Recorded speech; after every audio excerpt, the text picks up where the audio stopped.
ইসলামে কেমন ধর্ম যে দিয়েছে সম্মান নারীদের। আলহামদুলিল্লাহ রব্বিল আলামিন ওয়াসসালাতু ওয়াসসালামু আলা সাইয়্যিদিল মুরসালিন আম্মা বা'দ ফাআউযু বিল্লাহি মিনাশ শাইতানির রাজীম বিসমিল্লাহির রহমানির রহিম আসসালাতু ওয়াসসালামু আলাইকা ইয়া রাসূলুল্লাহ ওয়া আলা আলিকা ওয়া সাহবিকা ইয়া হাবিবাল্লাহ আসসালাতু ওয়াসসালামু আলাইকা ইয়া নবিয়াল্লাহ ওয়া আলা আলিকা ওয়া সাহবিকা ইয়া নূরাল্লাহ। মাদানী চ্যানেলের দর্শকবৃন্দ, অনুষ্ঠান ইসলাম ও নারী, এই অনুষ্ঠানে আপনাদেরকে স্বাগতম। আসুন ভালো ভালো নিয়ত সহকারে আমরা দেখার প্রস্তুতি নিই। নবী পাক সাল্লাল্লাহু তাআলা আলাইহি ওয়া আলিহি ওয়াসাল্লাম ইরশাদ করেন, যে ব্যক্তি আমার প্রতি একবার দুরুদে পাক পড়ে সে দুরুদে পাক রব্বে কায়নাত জাল্লা জালালুহু কবুল করে নেয়, তাহলে সে বান্দার ৮০ বছরের গুনাহকে ক্ষমা করে দেয়া হয়। সাল্লু আলাল হাবিব সাল্লাল্লাহু তাআলা আলা মুহাম্মদ সাল্লাল্লাহু আলাইহি ওয়াসাল্লাম।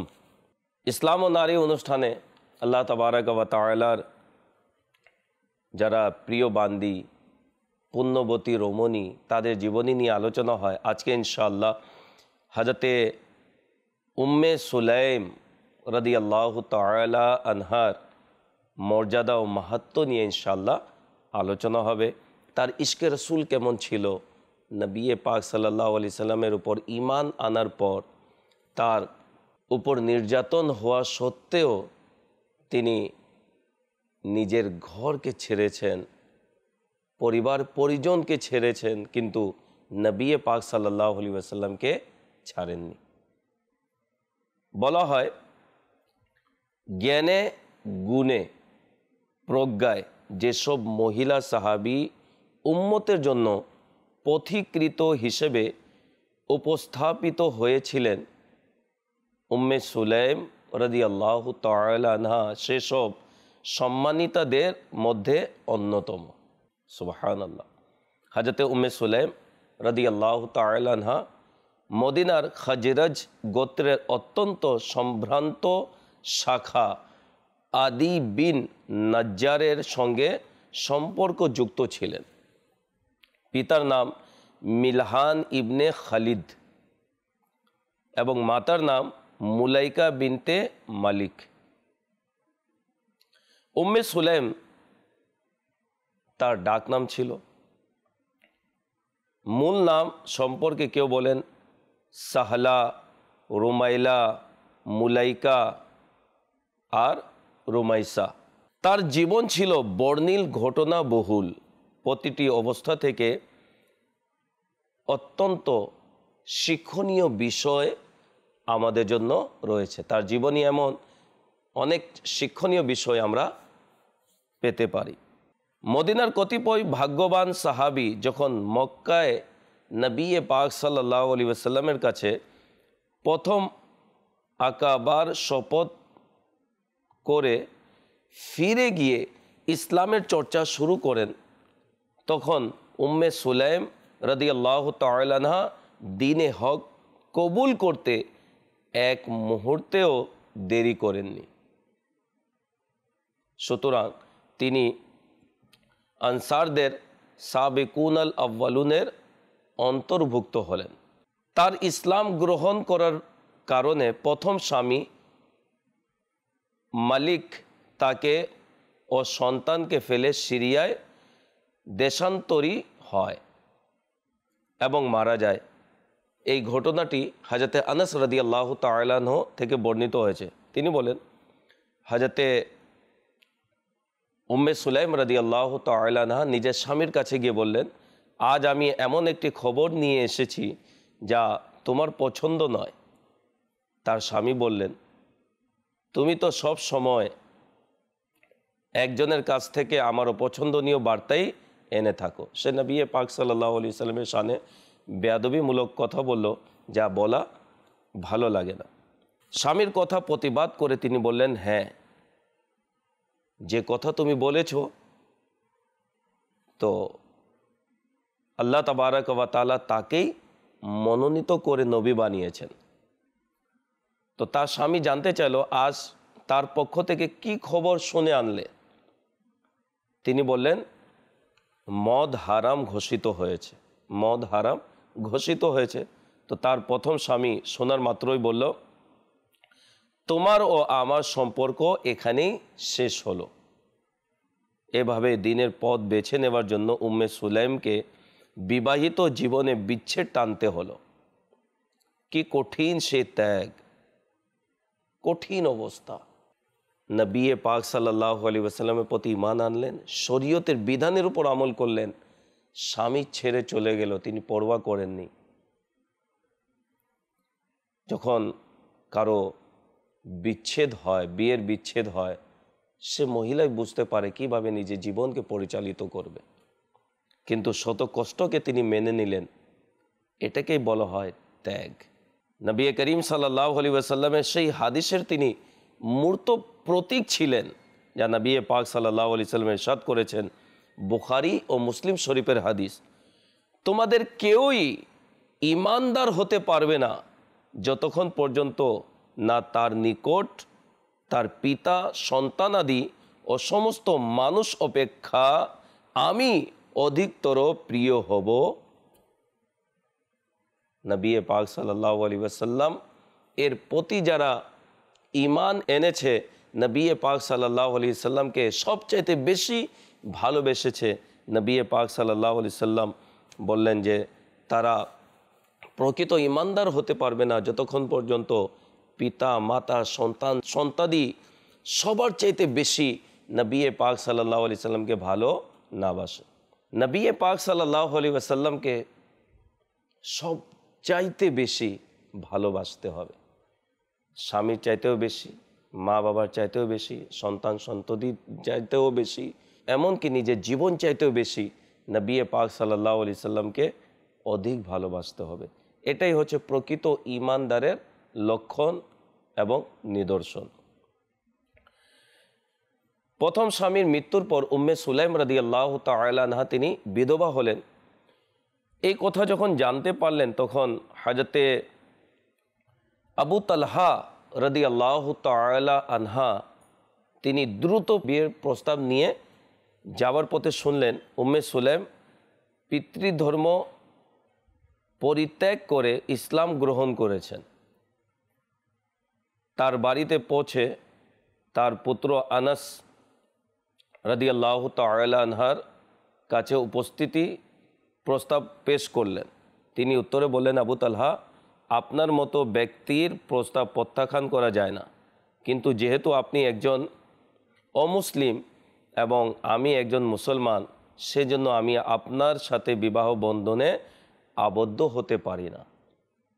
মুসলিম এবং অমুসলিমের সাথে বিয়ে হতে পারে না। দুর্ভাগ্যের বিষয়, আজকাল অনেকে এরকম প্রস্তাব নিয়ে বিয়েও করে ফেলে। মুসলমান হওয়া সত্ত্বেও অমুসলিম মেয়েকে বিবাহ করা বা অমুসলিম ছেলেকে বিবাহ করা, এটি ইসলামের অনুমতি নেই, শরীয়তের অনুমতি নেই। তো হযরতে উম্মে সুলাইম রাদিয়াল্লাহু তাআলা আনহা আবু তালহাকে বললেন যে আপনি বিয়ের প্রস্তাব নিয়ে এসেছেন, কিন্তু আপনি হলেন অমুসলিম, আমি হলাম মুসলমান, বিয়ে করা সম্ভব নয়। তারপর আরও কিছু আলোচনার পর তিনি বললেন আবু তালহা, এখন তিনি আবু তালহা রাদিয়াল্লাহু তাআলা আনহুকে তিনি ইসলামের প্রতি উদ্বুদ্ধ করলেন, ঈমান আনার প্রতি উৎসাহ প্রদান করতে গিয়ে তাকে ঈমানের দাওয়াত কিভাবে দিচ্ছেন শুনুন। তিনি বললেন, আবু তালহা, একবার কি চিন্তা করে দেখেছেন যে আল্লাহকে ছাড়া আপনি যে বাতিল মাবুদের উপাসনা করছেন তা মাটি থেকে উৎপাদিত একটি বৃক্ষের অংশ ছাড়া আর কিছুই নেই? আবু তালহা বললেন, হ্যাঁ, ঠিকই বলেছেন। উম্মে সুলাইম বললেন, আপনার কি এখনো লজ্জা হচ্ছে না? আপনি এমন একটি কাষ্ঠফলকের উপাসনা করে যাচ্ছেন যার একাংশকে আপনি নিজের জন্য প্রভু হিসেবে তৈরি করে নিয়েছেন আর অপর অংশকে অন্য কেউ রান্নার জ্বালানি হিসেবে ব্যবহার করছে। আবু তালহা, আপনি যদি ইসলাম গ্রহণ করেন তাহলে আপনাকে আমি স্বামী হিসেবে গ্রহণ করতে প্রস্তুত। আবু তালহা বললেন, কে আমাকে ইসলামের দীক্ষিত করবে?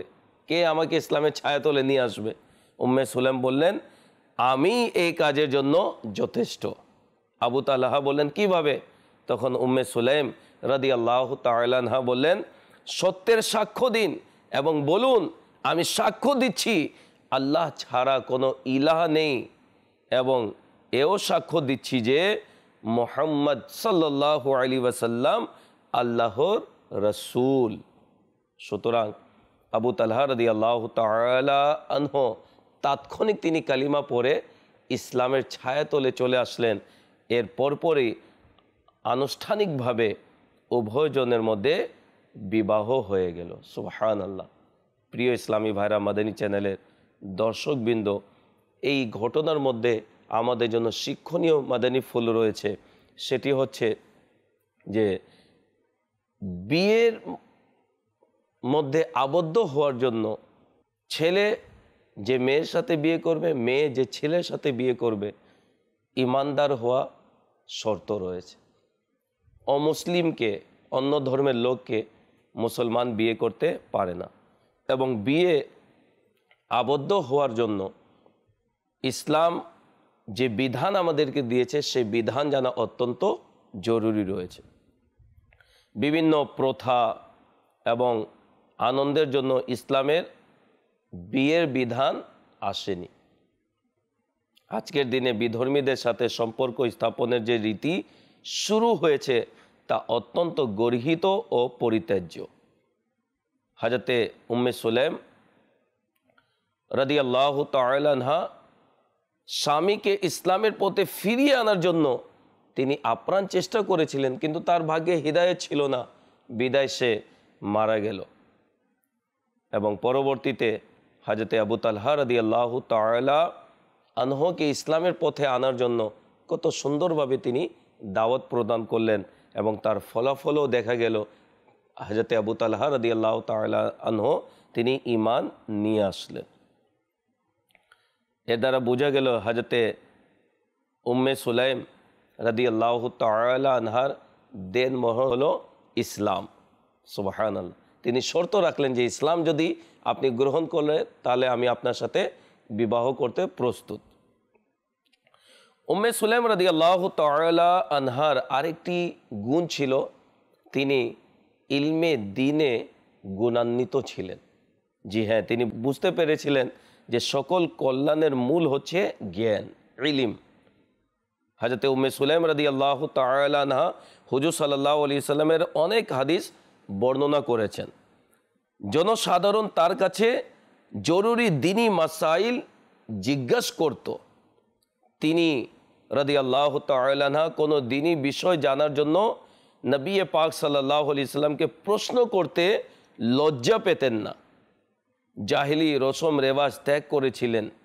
অথচ বর্তমানে আমাদের নারীদের যে অবস্থা আমরা জানি, ইলমে দ্বীন থেকে দূরে, সঠিক জ্ঞান থেকে দূরে, এবং বিভিন্ন নিত্য নতুন উৎসব অনুষ্ঠান দিবস পালিত করতে গিয়ে শরীয়তের বিধানকে লঙ্ঘন করা, ইসলামের শিক্ষাকে লঙ্ঘন করা, আজকে এই অবস্থা রয়েছে। যার সাথে যে রীতি রেওয়াজ এবং উৎসবের সাথে ইসলামের কোনো সম্পর্ক নেই, সেই সকল কাজে আজকাল অনেক নারীকে দেখা যায় সম্পৃক্ত রয়েছে। আল্লাহ তাআলা হেফাজত করুক। ইলমে দ্বীন শেখা অত্যন্ত জরুরি। ইলমে দ্বীন যদি না থাকে, তাহলে হিদায়াতের পথে হাঁটা আমাদের জন্য কষ্টকর হয়ে যাবে। তিনি সন্তানকে লালন পালন করেছেন। কেমনভাবে করেছেন শুনুন। উম্মে সুলাইম তার ছেলে আনাস রাদিয়াল্লাহু তাআলা আনহুকে শৈশবেই কালিমা পড়াতেন ও ইসলামের আদব কায়দা শিক্ষা দিতেন। শৈশব থেকে হযরতে আনাস রাদিয়াল্লাহু তাআলা আনহুকে তিনি কালিমা পড়াতেন এবং ইসলামের আদব কায়দা শিক্ষা দিতেন। যারা এই অনুষ্ঠান দেখছেন, যে সকল ইসলামী বোনেরা, এখানে আপনাদের জন্য অত্যন্ত শিক্ষণীয় একটি বিষয় রয়েছে। বলা হয়, মায়ের কোল হচ্ছে সন্তানের জন্য প্রথম শিক্ষা দীক্ষার স্থান, ঘর। মায়ের কোলে সন্তান যদি কালিমা শিখতে না পারে, আদব কায়দা যদি শিখতে না পারে, আর কথাই শিখবে। মা হয়েছেন, আল্লাহ তাআলা সন্তানের নেয়ামত দান করেছেন, সেই সন্তানকে আল্লাহ এবং তার রাসূলের আনুগত্যে লাগানোর দায়িত্ব আপনার। আপনারই দায়িত্ব হচ্ছে ইসলামের শিক্ষা দেওয়ার আগে জানা জরুরি। হযরতে উম্মে সুলাইম রাদিয়াল্লাহু তাআলা আনহা প্রথমে নিজেই শিখেছেন, এরপরে সন্তানকে শিখিয়েছেন। সুবহানাল্লাহ। এখানে আমাদের জন্য বিষয় হচ্ছে আমরা যেন নিজের সন্তানদেরকে সঠিক শিক্ষা যেন দিই। 10 বছর বয়স্ক পুত্রকে নিয়ে তিনি রাদিয়াল্লাহু তাআলা আনহা নবী করিম সাল্লাল্লাহু আলাইহি ওয়াসাল্লামের দরবারে হাজির হয়ে আবেদন করলেন, ইয়া রাসূলুল্লাহ সাল্লাল্লাহু আলাইহি ওয়াসাল্লাম, আমার মাতা পিতা আপনার চরণে কুরবান হোক। এই আমার পুত্র আনাস, আমার আন্তরিক কামনা হলো সে আপনার খেদমত করুক। এর ফলে আনাস রাদিয়াল্লাহু তাআলা আনহু অনেক বেশি সংখ্যক হাদিস বর্ণনা করেন। তো হযরত আনাস রাদিয়াল্লাহু তাআলা আনহু নবী পাক সাল্লাল্লাহু আলাইহি সাল্লামের খিদমতে নিয়োজিত হলেন এবং তিনি অনেক হাদিসে পাক নবী পাক সাল্লাল্লাহু আলাইহি সাল্লাম থেকে শুনে তিনি বর্ণনা করেছেন। হযরত আনাস রাদিয়াল্লাহু তাআলা আনহু বলতেন, আল্লাহ আমার মাকে জাযায়ে খায়র দান করুক, উত্তম প্রতিদান দান করুক। তিনি অত্যন্ত সুন্দরভাবে আমার প্রতিপালন ও প্রশিক্ষণ দিয়েছেন। ছেলে মায়ের প্রশংসা করছে যে আল্লাহ তাআলা তাকে প্রতিদান দান করুক, জাযায়ে খায়র দান করুক। তিনি অত্যন্ত সুন্দরভাবে আমার লালন পালন করেছেন এবং সুশিক্ষায় আমাকে শিক্ষিত করেছেন। যারা এই অনুষ্ঠান দেখছেন, অভিভাবক, মা বাবা, আমরা একটু লক্ষ্য করি আমাদের সন্তানকে আমাদের প্রশংসা করবে এই বিষয়ে। আমরা কি তাদেরকে শিক্ষা দিলাম, কি দিচ্ছি, একটু লক্ষ্য করেছি? আমার সন্তান বড় হয়ে আমাদের প্রশংসা করবে না দুর্নাম করবে? এই জন্য অনুরোধ করব, নিজের সন্তানকে ইসলামের শিক্ষায় শিক্ষিত করুন, কোরআন এবং হাদিসের আলোকে গড়ে তুলুন। এই নেক সন্তান কিন্তু মা বাবার জন্য নাজাতের ওসিলা রয়েছে। আল্লাহ তাআলা যে নেয়ামত আমাদেরকে দিয়েছেন, তো সেই নেয়ামত আল্লাহ এবং তার রাসূলের আনুগত্য কাজে যেন লেগে যায়, এটাই আমাদের জন্য নাজাতের ওসিলা হবে। একবার উম্মে সুলাইম রাদিয়াল্লাহু তাআলা আনহা নবী পাক সাল্লাল্লাহু আলাইহি ওয়াসাল্লামের নিকটে গিয়ে বলেন, ইয়া রাসূলুল্লাহ সাল্লাল্লাহু আলাইহি ওয়াসাল্লাম, আপনার এই ছোট খাদিমটির জন্য একটু দোয়া করুন। নবী পাক সাল্লাল্লাহু তাআলা আলাইহি ওয়াসাল্লাম হযরতে আনাস রাদিয়াল্লাহু তাআলা আনহু এর জন্য দোয়া করলেন, হে আল্লাহ, তুমি তার অর্থ সম্পদ ও সন্তান সন্ততিতে সমৃদ্ধি দান করো, তাকে দীর্ঘজীবী করো এবং তার গুনাহ মাফ করে দাও। নবী পাক সাল্লাল্লাহু আলাইহি সাল্লাম দোয়া করলেন। মা কেমন ছিল? নবী পাক সাল্লাল্লাহু আলাইহি সাল্লামের দরবারে বললেন, ইয়া রাসূলুল্লাহ, আমার সন্তানের জন্য দোয়া করেন। নবী পাক সাল্লাল্লাহু আলাইহি সাল্লাম কত সুন্দর দোয়া দিলেন। তার অর্থের মধ্যে যেন বরকত হোক, তার হায়াতের মধ্যে যেন বরকত হোক, আল্লাহ তার গুনাহকে যেন মাফ করে দিক। সুবহানাল্লাহ। বলা হয় শেষ জীবনে হযরতে আনাস রাদিয়াল্লাহু তাআলা আনহু বলতেন, আমি আমার সন্তানদের মধ্য থেকে 98 মতান্তরে 102 জনকে শুধু কবরেই দিয়েছি নিজের হাতে। এত সন্তান তার আল্লাহ তাআলা তাকে দান করলেন এবং এত হায়াত দান করলেন যে নিজের হাতেই দাফন করেছেন। কত দীর্ঘ তিনি হায়াত পেয়েছেন। নবী পাক সাল্লাল্লাহু আলাইহি ওয়াসাল্লাম এর দোয়া মকবুল দোয়া। সুবহানাল্লাহ। সন্তান যদি নেককার হয়, পরহেজগার হয়, মুত্তাকি হয়, মা বাবার জন্য সে নাজাতের ওসিলা হয় এবং যাকে সাদকায়ে জারিয়া বলা হয়, নেক সন্তান ছেড়ে যাওয়া, এটি সাদকায়ে জারিয়ার অন্তর্ভুক্ত। হুজুর সাল্লাল্লাহু আলাইহি ওয়াসাল্লাম সন্তানদেরকে সুশিক্ষা দেওয়ার, আদব কায়দা শিখানোর ব্যাপারে উৎসাহ প্রদান করতে গিয়ে বলেন, নিজের সন্তানদের সাথে উত্তম আচরণ করো এবং তাদের ভালো আদব শেখানোর চেষ্টা করো। এমনইভাবে অপর একটি হাদিসে পাকে বর্ণিত রয়েছে, কোনো পিতা তার সন্তানকে কোনো সম্পদ দান করলো না যা ভালো আদবের চেয়ে উত্তম। ভালো আদব ছেড়ে যাওয়া সম্পদ চাইতে উত্তম। আজকে আমরা তো নিজের সন্তানের জন্য ব্যাংক ব্যালেন্স করে যাচ্ছি। ভালো খারাপ নয়, কিন্তু তাকে সুশিক্ষাও তো দিয়ে যায়, কোরআন হাদিসের আলোকে জ্ঞান তো দিয়ে যায়। এটা না হয় প্রচুর সম্পদ ছেড়ে গেলেন আর তা সন্তানের কাছে দিনের জ্ঞান নেই, কোথায় খরচ করবে জানে না, পরে দেখা যায় মদ পানে খরচ করছে, জুয়ার মধ্যে খরচ করছে, বিভিন্ন খারাপ কাজের মধ্যে খরচ করে দিচ্ছে। আমার রেখে যাওয়া সম্পদ আমার সন্তান খারাপ কাজে যদি খরচ করে, আর কারণও আমি নিজের সন্তানকে শিখাইনি কোন পথে সে ব্যয় করবে, না শেখানোর কারণে আমার সন্তান খারাপ বন্ধুদের মহলে টাকা পয়সা সম্পদ খরচ করে দিচ্ছে, হারাম কাজের মধ্যে খরচ করে দিচ্ছে, এর যে আযাব শাস্তি আমাকেও ভোগ করতে হবে। এই জন্য যারা আমরা মা বাবা সচেতন থাকা অত্যন্ত জরুরি। সম্পদ আমি সন্তানের জন্য যেভাবে ভবিষ্যতের খেয়াল রয়েছে আমার, তার কবরের খেয়ালও করি, তার হাসর, তার পরকালের যে ভবিষ্যৎ সেটির প্রতিও যেন দৃষ্টি রাখি। তার পরকাল, তার কবর যেন কঠিন পরীক্ষায় সে সম্মুখীন যেন না হয়, সেদিকে খেয়াল রাখা আমাদের দায়িত্ব রয়েছে। হাকিমুল উম্মাত হযরত মুফতি আহমদ ইয়ার খান নাঈমি রহমতুল্লাহ তাআলা বলেন, ভালো আদব দ্বারা উদ্দেশ্য সন্তানকে দিনদার, মুত্তাকি, পরহেজগার বানানো। সন্তানের জন্য এর চেয়ে উত্তম দান আর কি হতে পারে যে এই জিনিসটি দিন ও দুনিয়ায় কাজে আসে। পিতামাতার উচিত যে সন্তানকে শুধু মালদার বানিয়ে দুনিয়া থেকে না যাওয়া, তাদের দিনদার বানিয়ে যান যেন তা আপনার কবরেও কাজে আসে।